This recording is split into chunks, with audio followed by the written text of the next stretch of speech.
Olá pessoal, nesse vídeo eu vou falar de um assunto extremamente polêmico, né, que é as novas doutrinas sociais, ou seja, o que poderia ser feito para tirar o pobre da pobreza, para melhorar a condição de vida do proletariado. E isso vai dar origem a uma ideologia, né, a um sistema político, econômico, social que é bastante influente até os dias de hoje, né, que é o socialismo, que é o comunismo. Então vamos lá, vamos estudar isso daí. Então, só lembrando, né, as ideologias do século XIX que nós estamos estudando, liberalismo político, nacionalismo e as novas doutrinas sociais que nós vamos estudar a partir do vídeo de hoje. E as novas doutrinas sociais, elas surgem por causa da condição de vida do proletariado, né? Os trabalhadores que surgiram nas primeiras fábricas da Revolução Industrial, da primeira e da segunda Revolução Industrial, eles tinham uma condição de vida muito ruim. Trabalhavam muito, né, 14 a 18 horas por dia, viviam na miséria, as fábricas eram perigosas, condição de vida insalubre, mulheres trabalhando, crianças trabalhando, então assim, a condição de vida deles era péssima. E as alternativas que eles encontraram para tentar mudar a condição de vida deles não deu certo. Né? Os luditas, por exemplo, que quebravam as máquinas, não conseguiram mudar a condição de vida deles.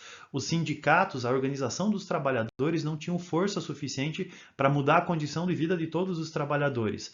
E a eleição de representantes, né, através do voto, o cartismo, também não mudou a condição de vida desses trabalhadores. Ou seja, a forma como o proletariado tinha de tentar resolver os seus problemas não deu certo, não mudou a condição de vida deles. Por causa disso, a gente vai ter o surgimento dessas novas doutrinas sociais. A primeira é chamada de socialismo utópico. Utópico não é um bom nome, tá? Utópico vem de um livro lá de Thomas Moros, lá do século XVI, chamado de Utopia, que significa não lugar. E a palavra utopia significa algo que é possível, mas que é improvável que aconteça. Então, chamar o socialismo de utópico quer dizer assim, ó, isso é bonitinho demais para acontecer, é bonitinho demais para se tornar realidade.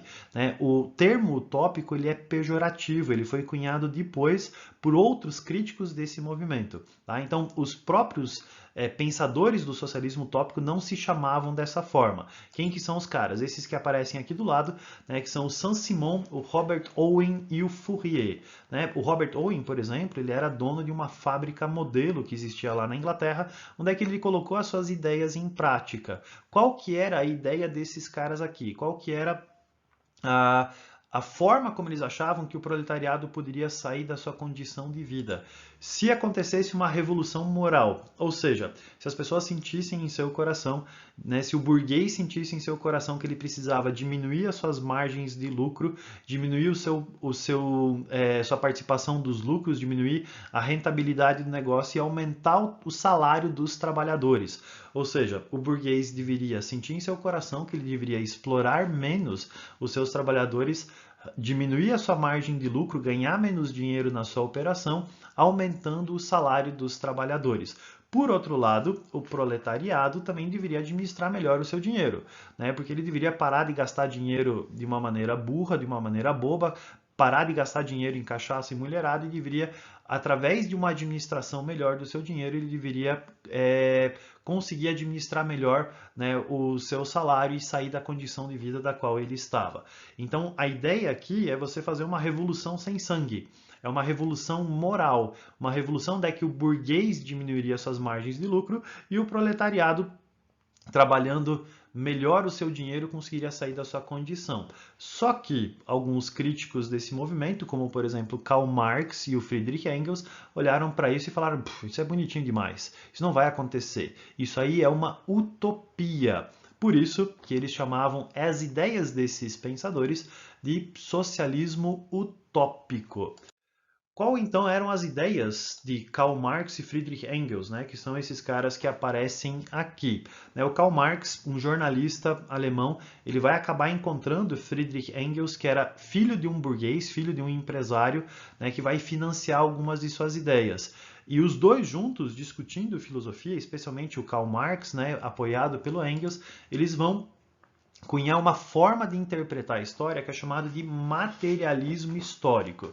O que significa o materialismo histórico? Eu preciso interpretar a história do ponto de vista econômico. A estrutura que dá base à sociedade é a economia. Então eu preciso estudar a história a partir do ponto de vista econômico. Como que essa sociedade gera riqueza? Como é que essa riqueza ela é distribuída? Qual que é o modo de produção que você tem aqui? Como que esse modo de produção vai dividir a sociedade, vai influenciar na organização da sociedade. Então, esse estudo da história a partir do ponto de vista econômico é chamado de materialismo histórico. E o Karl Marx vai fazer uma reinterpretação da história a partir dessa estrutura, a partir da economia. A conclusão que ele chega é que ao longo da história sempre teve luta de classes, ou seja, você vai ter um modo de produção que vai gerar riqueza, essa riqueza vai ser distribuída desigualmente, você vai ter o rico em cima, o pobre embaixo, e você vai ter uma luta que vai acontecer entre o pobre e o rico. E essa luta de classes seria o motor da história, ou seja, as mudanças elas aconteceriam quando essa luta de classes ela acontecesse e provocasse progresso, provocasse mudança. Então, em Roma Antiga você teria os patrícios contra os plebeus, na Idade Média você teria os camponeses contra os nobres, e agora numa sociedade capitalista você teria os burgueses contra o proletariado. Agora, por que o proletariado, por que os pobres não conseguem assumir o poder? O que acontece? Você tem o proletariado, esse grupo de pessoas que trabalham nas fábricas, que é explorado. A forma de exploração deles pode ser chamado de mais-valia. O que é a mais-valia? É a diferença entre a riqueza que o trabalhador produz e a sua remuneração. Então o cara trabalha numa fábrica e ele gera lá 10 mil em mercadorias, 10 mil em produtos, mas ele recebe um salário de 1.000. Essa diferença entre o que ele produziu e o que ele recebeu seria chamado de mais-valia. Por que esse proletariado, que é uma quantidade maior do que a burguesia e que está sendo explorado, que está numa condição de vida ruim, por que ele não muda a sua condição? Porque, de acordo com Karl Marx, faltava para ele consciência de classe, ou seja, deixar os seus interesses particulares de lado, entender que você faz parte de um conjunto de pessoas que eram esse proletariado que precisava se unir, que juntos teria mais força para assumir o poder. E de acordo com Karl Marx, de acordo com essa interpretação do Karl Marx, quando o proletariado assumisse essa consciência de classe, visse a sua força coletiva, eles conseguiriam lutar contra os burgueses e assumir o poder. E quando eles assumissem o poder, você teria uma primeira etapa dessa revolução que seria chamada de ditadura do proletariado. Quando o proletariado ele assumiria os meios de produção, meio de produção é aquilo que é usado para gerar riqueza, as fábricas, as máquinas, a terra são os meios de produção, você assumiria esses meios de produção e você acabaria com aquilo que é a origem da desigualdade de acordo com Karl Marx, que é a propriedade privada. Então, quando os pobres assumissem o poder, assumissem os meios de produção, as propriedades passariam a ser de todos, você acabaria com a propriedade privada e você entraria num estágio da sociedade chamado de socialismo.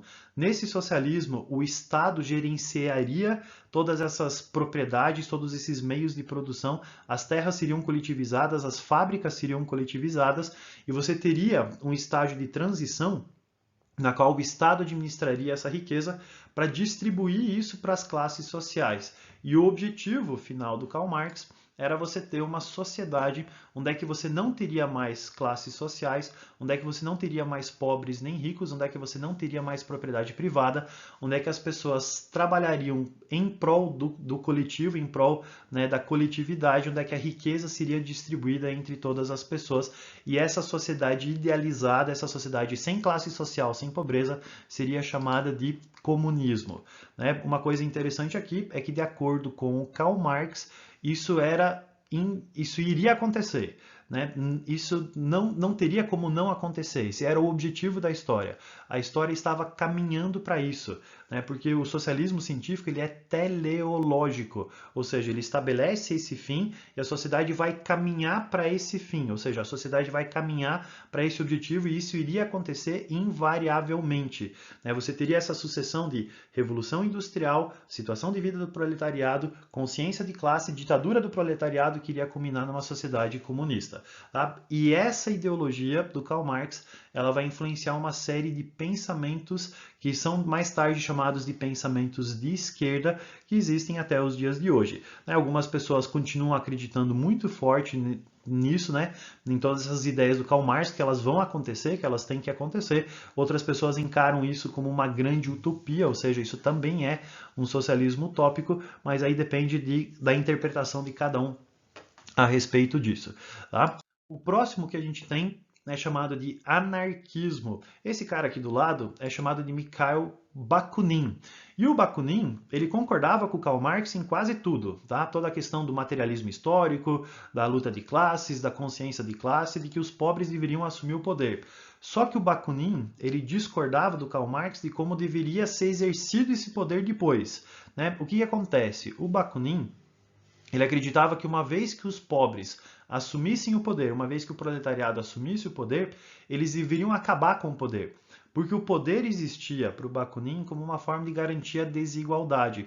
E quando você acabasse com o poder, quando você acabasse com as diferentes formas de exercício de poder, que daí sim você teria uma sociedade igualitária e com liberdade para as pessoas. Por isso que o nome dessa filosofia é anarquismo.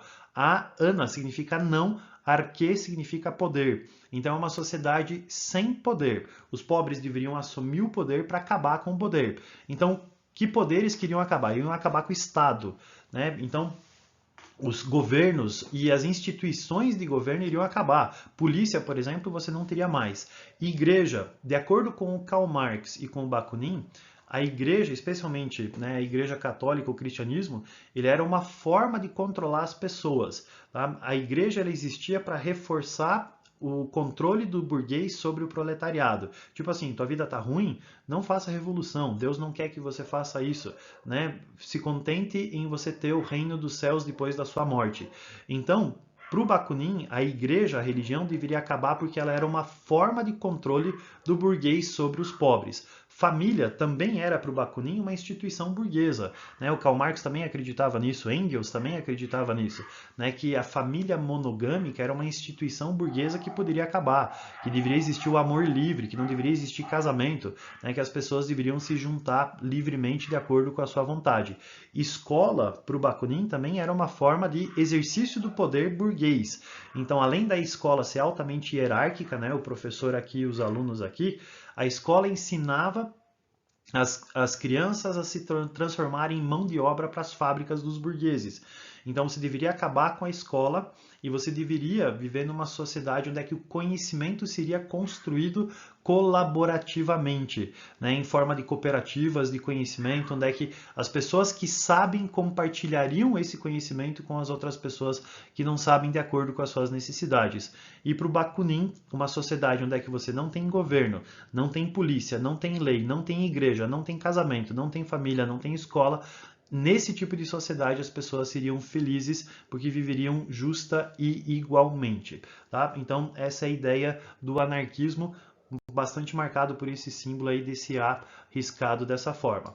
Agora, qual que foi a resposta da igreja diante disso? Porque a igreja estava sendo bombardeada. Karl Marx chamava a igreja de o ópio do povo. A igreja ela era acusada, o cristianismo era acusado de evitar que as pessoas se revoltassem, Elas ficavam entorpecidas com essa ideia de você ter o reino dos céus depois.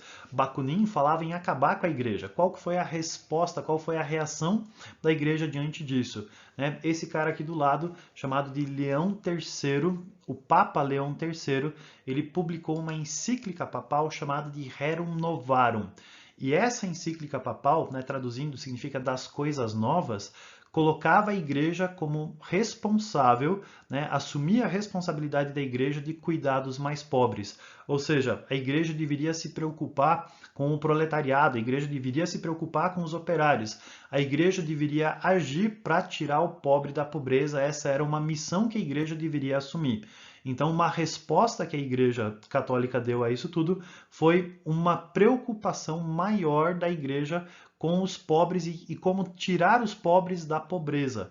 O nome que a gente dá para isso é socialismo cristão, e esse socialismo cristão foi responsável pelo surgimento de algumas organizações que existem muito forte dentro da igreja até hoje, que são as pastorais, as diversas pastorais diferentes que cuidam dos marginalizados. A pastoral da mulher, a pastoral da criança, a pastoral da terra, até pastoral do caminhoneiro tem.